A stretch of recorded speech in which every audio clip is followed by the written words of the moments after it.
From the National Newsroom of the Canadian Press, I'm John Kennedy. The Manitoba Métis Federation is now the first Métis group to sign a modern treaty with the federal government.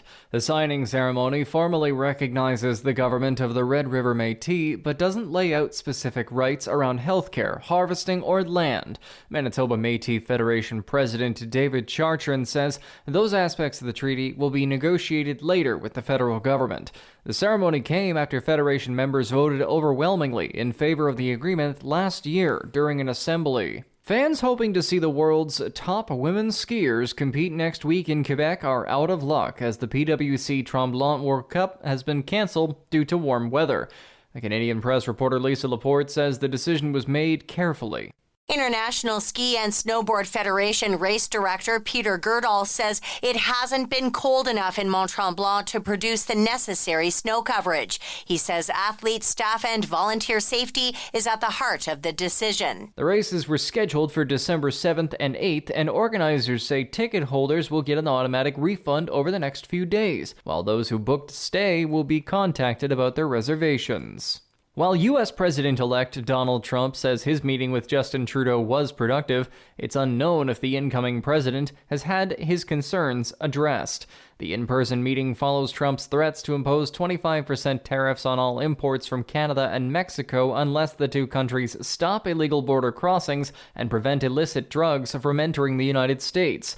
A statement from Prime Minister's office says both leaders had a productive, wide-ranging discussion about working together. Hurricane season in the Atlantic ended yesterday with 11 hurricanes and billions of dollars of damage. It was the result of abnormally warm ocean temperatures and La Niña conditions in the Pacific. Senior research associate Brian McNulty says the University of Miami shows this will be a predictor of future seasons. The oceans have been warming and absorbing a lot of the excess heat. We have that component that not only is rapid intensification more likely, but storms are more likely to reach a higher intensity. An example is that September's Hurricane Helene caused catastrophic damage across several states, including North Carolina. It's the deadliest storm to hit the U.S. mainland since Katrina. From western New York down to New York City, winter has made a noticeable arrival. Reporter Chuck Sievertson says the weather is making an impact across the eastern states. In Buffalo, superfans helping to shovel out Highmark Stadium ahead of tonight's game against the 49ers. Some parts of the region could get more than 5 feet of snow by Monday. New York Governor Kathy Hochul says the state has prepared for the storm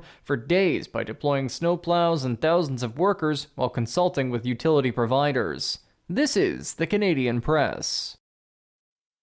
In sports, the Professional Women's Hockey League continues the launch of its second season with the defending Walter Cup champion Minnesota Frost at home to the New York Sirens. The Toronto Scepters defeated the Boston Fleet 3-1, while Montreal beat out Ottawa 4-3 in a shootout on day one. Maple Leafs captain Austin Matthews contributed a pair of assists to Toronto's 5-3 win over host Tampa Bay in his first game back in the lineup. He sat out 9 games with an undisclosed upper body injury. Mitch Marner added 2 assists to make him the 4th Maple Leaf to record 30 points in each of his first 9 seasons, alongside Dave Keon, Mats Sundin, and Boria Salming. Former NFL quarterback Andrew Luck is returning to Stanford in hopes of turning around a struggling college football program that he once helped become a leader of national power. Luck's been named the general manager of a team that just finished its 4th straight 3-9 season. From the Canadian Press, I'm John Kennedy.